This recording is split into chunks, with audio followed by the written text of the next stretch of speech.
지난주의 말씀 한번 복습해 봅시다. 예수님이 예루살렘으로 돌아가시다가 아침에 일찍 배가 시장하셔서 마침 길가에 무화과가 나무 있었는데 이파리가 무성하니 이파리가 저기는 열매가 있을 것이다 라고 그래서 가봤는데 열매가 없었다고 그랬습니다. 아무리 뒤져봐도 뒤척여봐도 주님의 배고픔을 달랠 수 있는 열매가 없는 겁니다. 그래서 우리 예수님이 그 무화과 나무를 저주를 해버렸어요. 저주를 해버렸는데 사실 예수님이 의지적으로 저주를 한 게 아니라 저주를 받을 수밖에 없는 입장에 있었다라는 것이 맞는 해석입니다. 그래서 그 나무는 다시는 열매를 맺지 못하고 말라 영원히 죽었다라는 내용이었습니다. 그러면서 그때 제가 말씀을 드리기를 예수님이 가서 무화과 나무에 가서 요구할 때는 완전한 무화과가 열릴 때가 아니라 다른 성경에는 이때는 무화과 때가 아님이라 분명히 그랬거든요. 그런데도 불구하고 예수님께서 그때 가서 열매를 요구하시는 것은 타시크라고 그랬죠.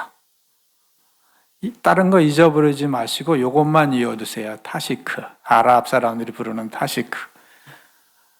원래 무화과는 열대지방에서 사시사철 열리는 과일인데 팔레스타인 지방 지중해 연안에 많이 분포되어 있는 나무는 사시사철 열매를 맺지 못하고 한두 번밖에 못 맺어요. 근데 그 한 번 열매를 맺는 것은 기후 조건 때문에 잠깐 자라다가 금방 떨어지는, 금방 낙과가 되는 임시적인 성격이죠. 그 타시크가 열리면 그 나무는 몇 주 지나서 정식 열매로서 아름다운 열매가 맺어지게 됩니다. 그런데 우리 주님께서 가서 요구하셨던 것은 정식 열매가 아니라 임시적인 성격의 타시크를 먹으려고 했던 거예요. 그 타시크는 나그네들이 배고플 때 굶주림을 면하고 배고픈 사람들이 먹을 양식이 되기도 했었다고 그랬죠. 근데 예수님께서 이 타시크, 임시적인 성격에 있는 그 열매, 다시 말해서 그것이 우리에게 예시적인 성격이라고 그랬죠. 예시성이 있다고 그랬어요. 그래서 이 예시성에 부합하지 못한 무화과 나무는 정식 열매도 맺지 못한다 해서 저주를 내리셨다고 그랬어요. 제가 두 가지로 말씀을 드렸죠. 하나는 농부가 농사를 지을 때, 벼를 키울 때, 사과나무를 재배할 때, 배나무를 키울 때, 야, 그 사과나무 참 멋있다 하면서 거름을 잔뜩 주면서 쭉쭉쭉쭉 자라게 하면 그 사과는 상품 가치가 없습니다. 여러분, 개복숭아 보셨죠? 길가의 복숭아. 그거 크게 열립니까? 작잖아요. 근데 개복숭아 나무가 왜 개복숭아입니까? 아마 크게 두 가지일 거예요. 하나는 거름을 주고 영양을 공급하지 않는 자연 그대로 내버려 둔다는 거. 또 하나는 관리를 해주지 않는다는 거. 자기가 가고 싶은 대로 가지를 쭉쭉 뻗어대는 거예요. 자라고 싶은 대로 자라는 겁니다. 그러나 농부가 키우는 복숭아는 어떻습니까? 땅을 파고 거름을 줍니다. 병충해를 잡아주고 자랄만 하면은 싹둑 잘라가지고 이제 제가 배울 때는 이런 과수나무는 새로 줄기가 자라면 한 마디, 두 마디, 기르면 세 마디 이상은 남겨두지 않고 싹둑 잘라버려요. 세 마디 정도, 그 이파리가 한 마디, 두 마디, 세 마디 자라잖아요. 그 이상은 더 자라면 안 돼. 싹둑 잘라버려요. 왜 그러냐면 그 안에서만 가지를 맺게 하려고.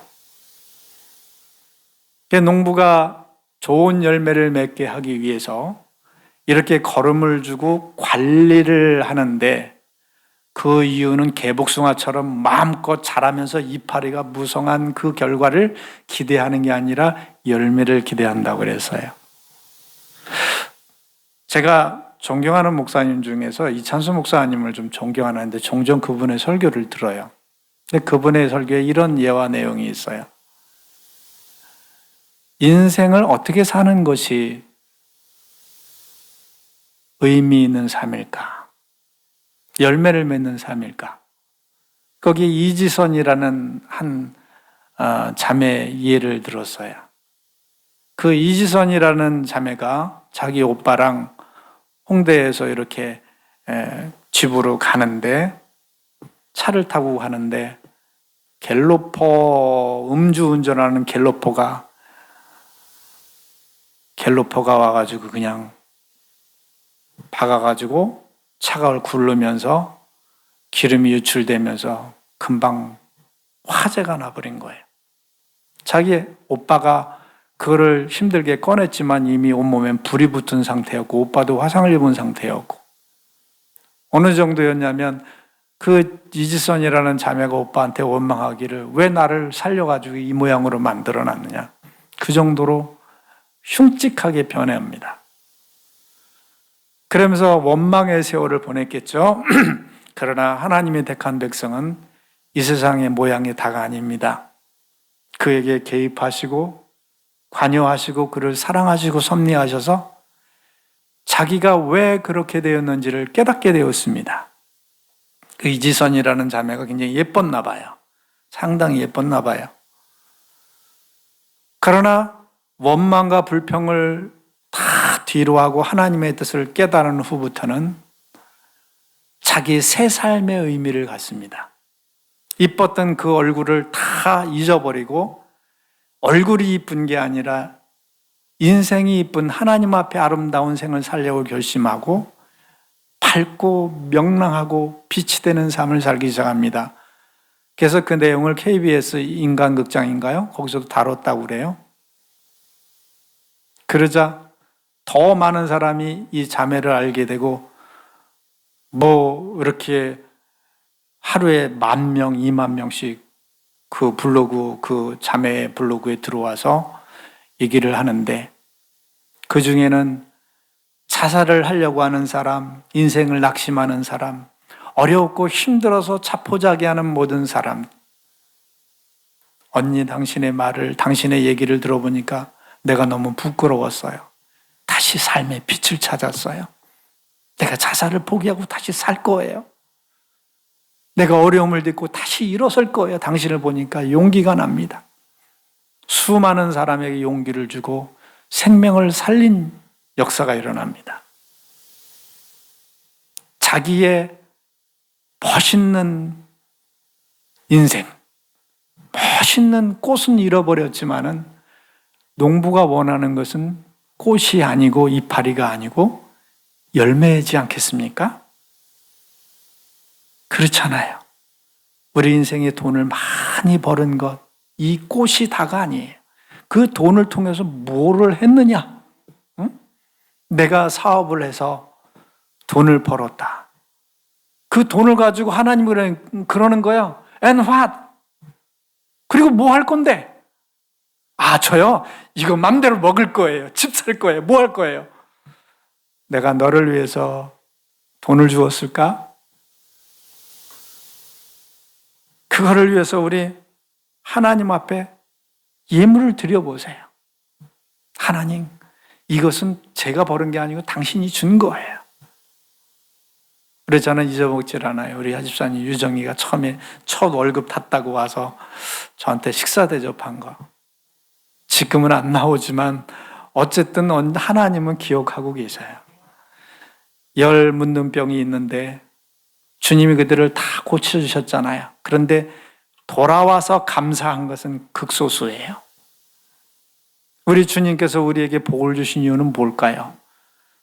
구약 성경부터 쭉쭉 얘기한 봉헌의 예는 왜 드린 걸까요? 너희가 말로만 감사하지 말고 진짜 내 마음에 있는 물질에 실어서 감사해봐라, 이 뜻이에요. 입만으로 하지 말고. 뿐만인가요? 하나님, 요즘에 제가 참 삶이 즐겁고 감사해요. 건강해서 감사해요. 병들지 않아서 감사해요. 저도 저번에 이게 무릎 수술할 때 봤지만 걷는 사람, 뛰는 사람 보면 그렇게 부러워요. 이거 운동도 할 수 없지, 뭐도 할 수 없지. 아프기 전에 감사하세요. 그때 봉사하는 거예요. 하나님, 내게 이 건강을 주셔서 감사합니다. 나를 위해서만 먹고 사는 데만 쓰지 말고 지금 그 건강을 주신 하나님 앞에 해보라는 거예요. 그거 누가 주셨어요? 분명히 하나님께서 물줄을 주셨냐, 건강을 주셨냐, 조건을 주셨냐. 하나님께서 먹을 양식도 주시지만 심을 씨도 주셨다 이거예요. 왜 심을 씨 갖고 안 심느냐 이거예요. 우리 하나님께서 베풀어 오신 것에 대해서 그 기대에 대해서 부응 좀 하며 삽시다. 매일 입마이 포켓 전부 먹으러 꿀꺽꿀꺽 삼키기만 하면 나중에 뭘 내놓을 거예요? 너한테 준 거 내놔 했을 때 하나도 없는 거예요. 우리 하나님께서는 우리 인생 동안에도 우리가 잘 살고 꽃처럼 아름답고 자랑할 만하고 내세울 만하고 이런 거 아무 소용이 없어요. 우리 하나님 앞에서는 오직 열매. 더구나 이 이선자매가 더 감격스럽게 했다는 것이 이 말이라고 소개를 하더라고요. 이제 자기가 그런 명랑한 삶을 살고 방송도 타고 유명하게 되니까 내 삶을 더 많은 사람에게 빛이 되는, 저 사람을 살리는 인생을 살아야 되겠다 싶어서 미국으로 재활의지 학과 쪽으로 이제 유학을 가는 거예요. 근데 목사님에게 물었대요. 거기 가면 미국의 의술이 발달해서 피부도 인공 피부로 해서 진짜 피부하고 똑같이 한다나 이쁘게 하고 다 성형한다는데 그거 가서 그런 성형하면 좋겠어요. 이쁜 얼굴 찾고요. 근데 이 자매님이 하는 말이 저는 그렇게 안 합니다. 그 옛날 예뻤던 모습으로 돌아가고 싶지 않아요. 그 아름다운 꽃으로 돌아가고 싶지 않아요. 매일 화장하고 가꾸어야 되고 사람 앞에 나타나야 되는 그런 꽃의 삶을 살고 싶지 않습니다. 이제부터 더 많은 영혼들을 살리고 더 많은 인생들에게 빛이 되는 그 열매의 삶을 살고 싶습니다. 꽃이 중요한 게 아니라 그 열매를 위해 살겠대요. 너무나 감격스럽고 훌륭한 생각 같아서 소개를 했습니다. 우리 하나님께서도 우리에게 원하시는 것은 인간들에게 내놓을 만한 이쁨과 아름다움과 자랑과 영예가 아닙니다. 우리 하나님 농부로서 원하는 그 열매가 맺어지지 아니하면 아무런 소용이 없다는 것이죠. 우리 인생도 이와 같이 하나님 앞에 이런 열매의 삶이 내놓을 수 있는 삶이 되기를 바랍니다. 그런데 타시크라고 그랬어요. 타시크는 뭐라고요? 임시적인 성격의 열매. 이 임시적인 성격의 열매가 없으면 본 열매도 없기 때문에 저주를 하신 거예요. 하나님께서 우리 인생에 기간을 주셨는데 이 인생의 기간 동안 아무런 드릴 열매가 없으면 우리 하나님의 영원한 세계에 들어가서도 열매가 없다는 것이에요. 그래서 우리 인생은 너무너무 중요한 거예요. 다시 없는 타시크 기간의 인생. 이 인생 끝나면 끝나는 것이기 때문에 여기에 열매가 없으면 주님의 저주를 받는 거예요. 그 영원한 세계에 들어갈 수 없다고 했어요. 인생뿐입니까? 내게 있는 이 기간 동안, 내게 주어진 이 기회 동안, 이게 타시크예요. 우리들의 타시크는 뭘까요? 저는 생각을 해봤어요. 뭐 거창하게 생각할 거 없어요. 하나님께서 나를 이 교회에 보내셨으니까 이 교회에 있는 이 기간이 타시크다. 여기에서 열매를 주님께서 오셨을 때 내놓지 못하면 나는 그 다음도 없다. 이 타시크가 없으면 그 다음 정식 열매도 맺지 못하는 거 아닙니까? 여러분, 이 월드미션 교회가 작지만요, 하나님은 작고 큼을 따지지 않아요. 절대. 1달란트, 2달란트, 10달란트, 1000달란트 그 규모를 절대 따지지 않아요. 똑같다고 그랬잖아요. 착하고 충성된 종아 잘했다. 1달란트든 2달란트든 100달란트든 1000달란트는 똑같은 거예요. 왜 큰 교회 가서만 영광을 받으려고 하고 큰 교회 가서만 뭔가를 하려고 그러나요? 월드미션 교회 지하 이곳에 있어도 하나님이 볼 땐 똑같은 겁니다. 그 가치는. 우리 이 교회에 있을 동안에 우리에게 바라는 열매가 뭘까요? 저에게 향한 열매, 여러분을 향한 열매. 물론 예배 열심히 참석하는 거 기본적인 거죠. 그러나 우리 고민을 해봅시다. 하나님 앞에 월드미션 교회 보냈을 때 이 열매가 뭘 원하실까? 어떤 열매일까? 이 부분에 대해서는 몇 가지를 제가 생각해 보려고 합니다. 하나님께서는 월드미션 교회, 또 이 세상의 교회를 통해서 크게 두 가지의 열매를 원하세요. 열매는 곧 목적이죠. 첫 번째는 이 교회를 통해서 구원을 원하는 겁니다. 우리 주님께서 이 땅에 왜 오셨어요? 왜 오셨습니까? 죽은 영혼들을 구원하기 위해서, 그 열매를 아버지께 드리기 위해서 그 영혼들을 다시 신락원한 영혼들을 복락원 시키려고 오신 거잖아요. 교회의 첫 번째 목적은 구원이. 이 구원이 가장 큰 열매인 것입니다. 이 열매가 없으면 근본적인 열매, 가장 본질적인 열매가 없는 거예요. 이 열매들이 우리를 교회를 통해서 맺어져야 돼요. 어떻게 맺어집니까? 하나님께서 우리 자녀에게 한 명이 줬어요. 너 이거 맛있는 거 먹어라 했는데 그것을 갖다 맛있다고 자기 혼자 다 먹어버리는 부모의 기쁨이 될까요? 그 주어진 것을 갖다가 형제들에게 나누는 그런 모습이 있으면 얼마나 더 이쁠까요?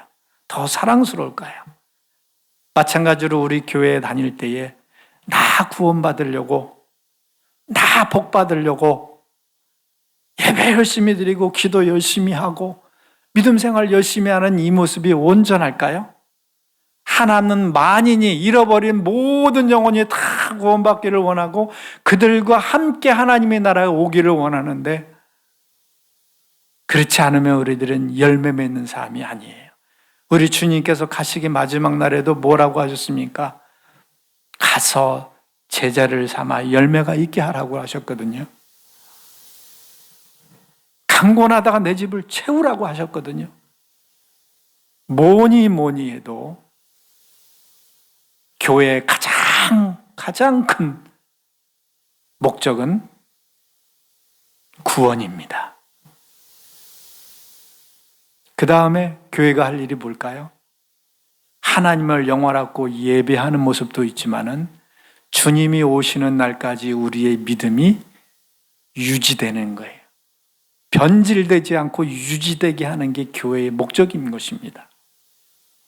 그래서 이 교회는 다른 것을 가르치면 안 돼요.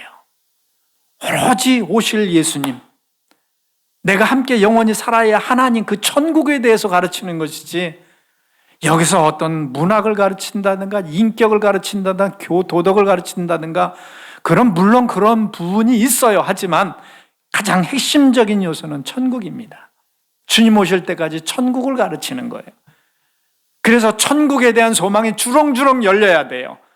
근데 요즘 교회들은 그것을 잃어버려 가요. 천국에 대한 소망이 없어져 가요. 천국 안 와도 좋대.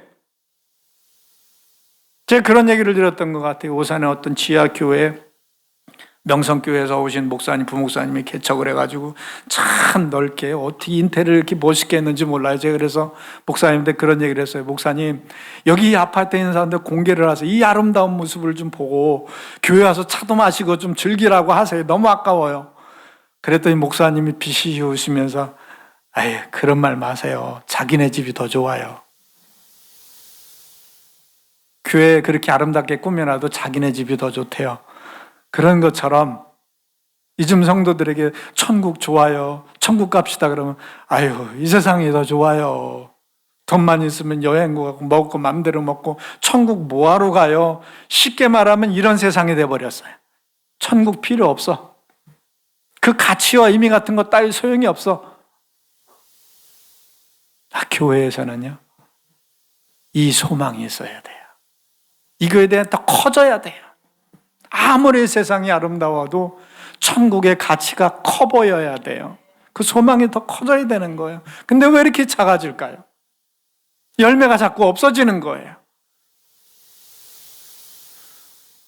혹자는 그렇습니다. 요즘같이 비대면 예배, 교회 안 나와서 예배드리고 어쩌고 저쩌고 예배드리고 혼자 예배드리고, 예전에 일본의 요쯤이라 한조가 그런 사상을 강조를 했어요. 무교회주의. 각각 예수님을 믿으면 교회 안 나와도 된다. 그냥 각자가 있는 곳에서 하나님을 고백하고 예배하고 그러면 된다. 그건 위험한 발상입니다. 하나님께서는 아브라함 한 사람을 택한 이유도 공동체를 위해서입니다. 민족을 이루고 교회를 이루고 교회를 통해서 이 구원 사역과 보존 사역을 이루어져 가도록 했어요. 공동체를 떠나서는 이룰 수가 해석이 안 되는 게 성경입니다. 근데 자꾸 교회적인 공동체를 무너뜨리려고 그래요. 요한계시록에도 있죠. 예수님께서 7 촛대를 다니시는 거예요. 그거 뭡니까? 7 교회를 관리하시는 겁니다. 개인을 관리하세요? 아니에요. 7 촛대, 7 교회를 관리하시는 거예요. 그 중에 7 별을 붙으신 자, 주의 종들을 붙들고 교회를 사역하게 하는 거거든요. 공동체입니다. 교회 단위입니다. 이스라엘의 율법이 왜 생겼습니까? 혼자 살면 법이 필요할까요? 나 먹고 싶을 때 먹고 소리 지를 때 소리 지르고 하고 싶은 일 다 하는데 무슨 법이 필요해요? 율법이 필요한 것은 공동체가 있기 때문에 법이 필요한 거예요. 오늘 하나님의 법도 공동체를 향한 법이지 개인을 향한 법이 아니라는 거예요. 공동체로서의 열매가 필요한 거라. 교회로서의 열매가 필요한 거지. 얘기가 빗나갔습니다만 어쨌든 하나님께서는 공동체로서 교회를 중요시 여겨요. 또 이 교회를 통해서요, 에스겔서에 보면 에스겔의 환상에 보니까 성전 문지방에서 물이 나와가지고 그 물이 더 가니까 천척청량하니까 발목 천척청량하니까 무릎 천척청량하니까 허리 천척청량하니까 꼴까닥 깊은 물이 됐다.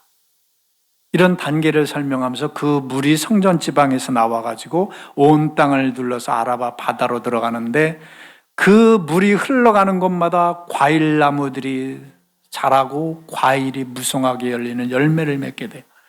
가는 곳마다 죽은 나무들이 다 살아나고 바다에 물고기가 다시 생기고 생명이 돋아나요. 이건 무엇을 얘기하느냐 하면 오늘 하나님께서 교회를 중심으로 사역을 하시고 교회를 통하여 전해지는 말씀을 통하여 열매를 맺게 하신다는 거예요.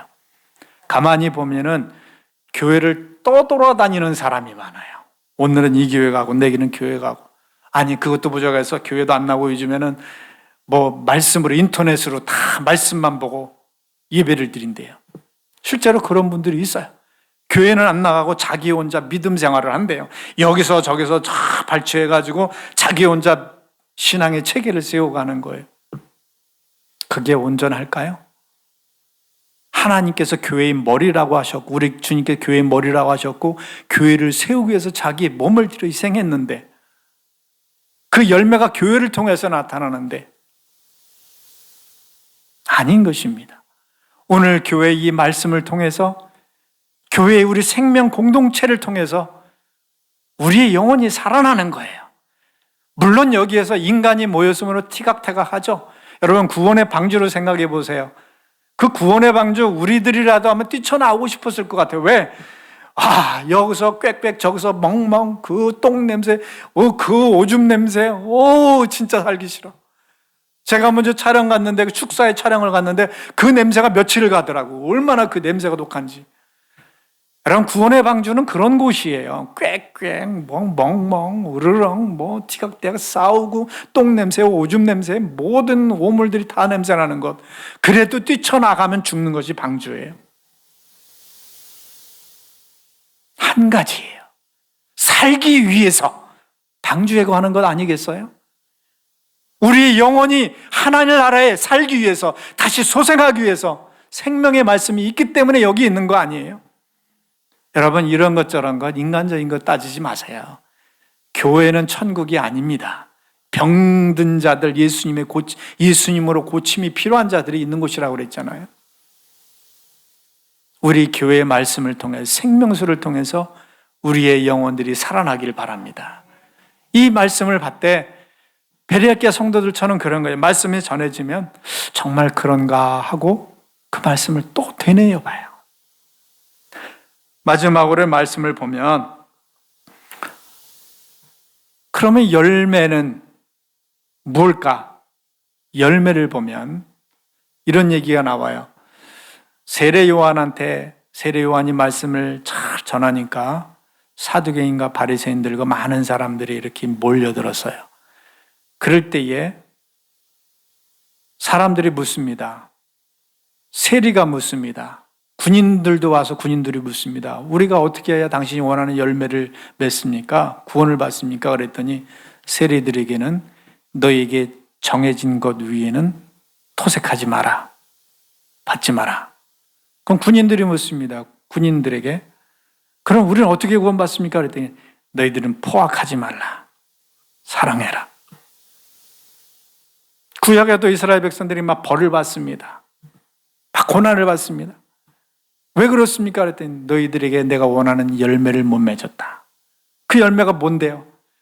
너희들은 지나가는 나그네를 대접하지 않았다. 너희들은 고아와 가부를 압제했다. 너희들은 하나님께 드려야 할 봉헌의 예물을 드리지 못했다. 도둑질했다.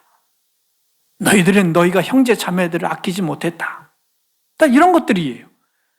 그게 열매예요? 한마디로 말하면 하나님의 말씀을 그대로 이행하는 삶이 열매라는 거예요. 하나님께서 우리 삶을 통해서 그런 것을 원한다는 거예요. 그러나 정말 중요한 게 있어요. 그럼 우리 크리스찬들은 하나님의 말씀에서 도덕을 잘 지키고 법을 잘 지키고 사랑해야 되고 이겁니까? 그것이 첫째가 아니라 첫 번째는 구원의 열매라고 그랬죠.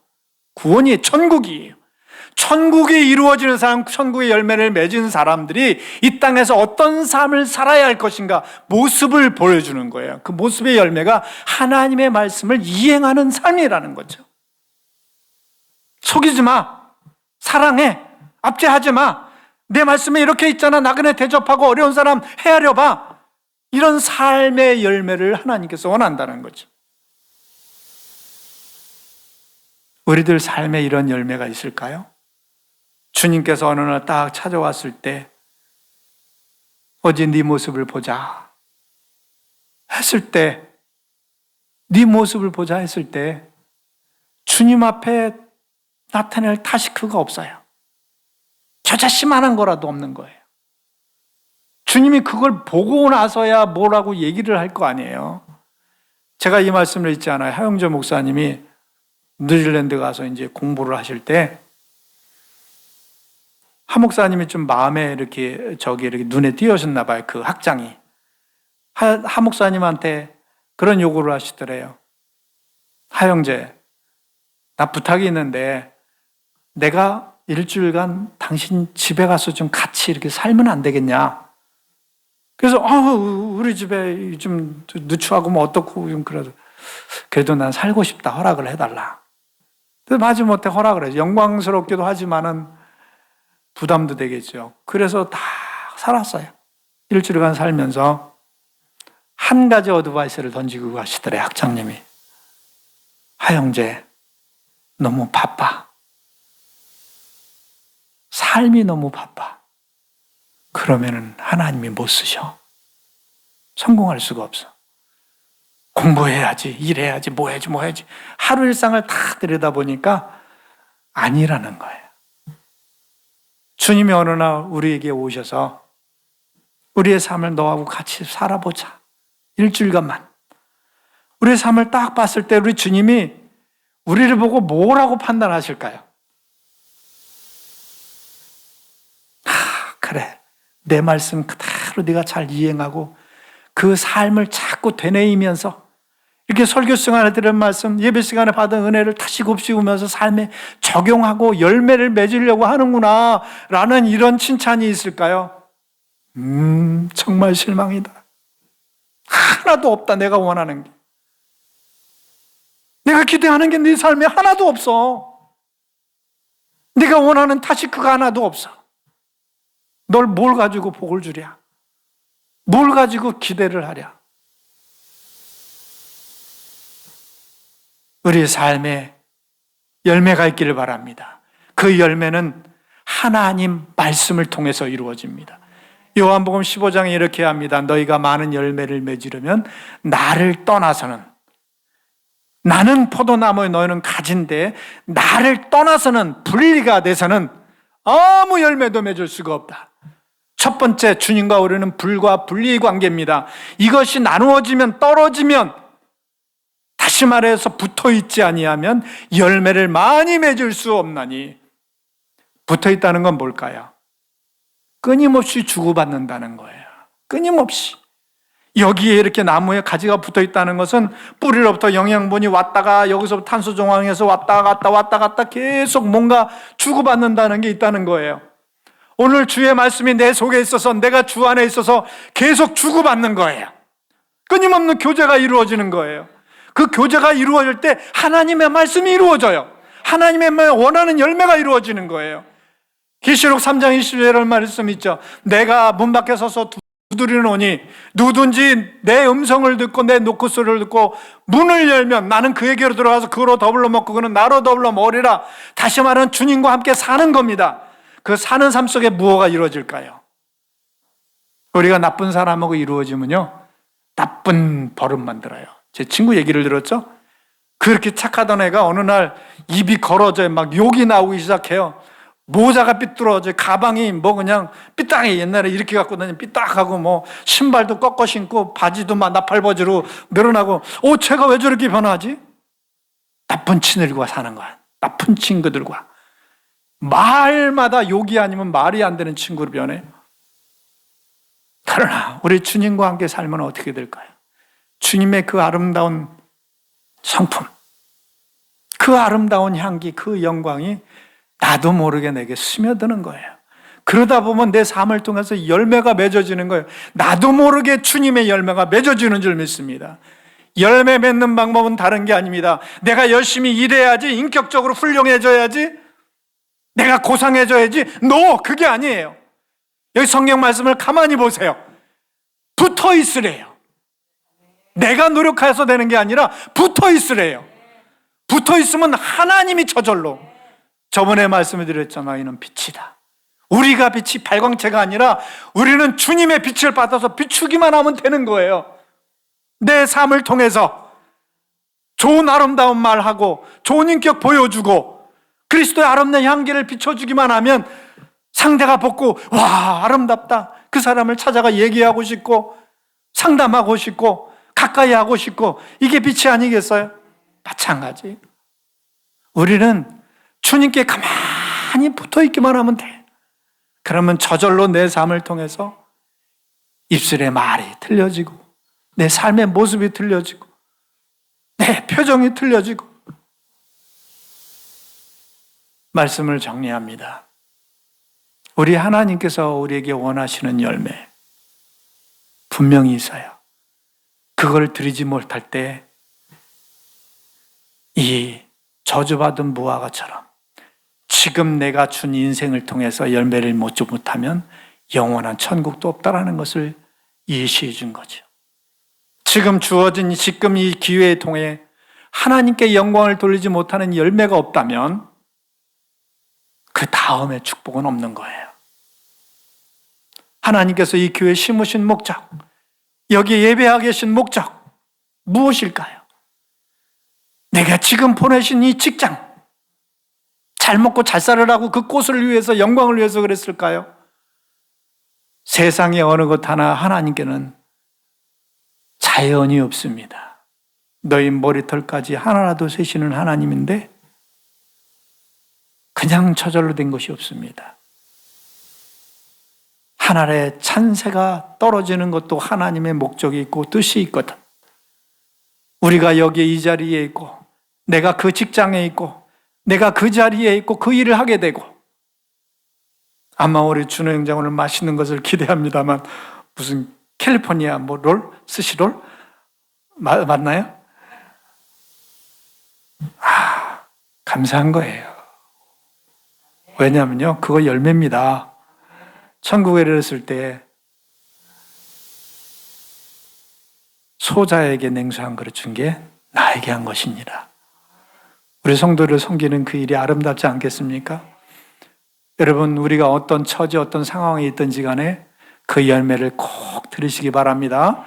정말 중요한 것 마지막으로 드리자면, 이 열매는 주님께 꼭 붙어서 주님으로부터 받은 것을 통해서만 주님께 열매를 드릴 수 있다는 거예요. 그렇지 못하면 내 열매, 주님은 하나도 원하지 않고 내가 좋아하는 것만 드리게 돼요. 하나님께서 원하는 열매를 드리는 것이, 그것이 목적이에요.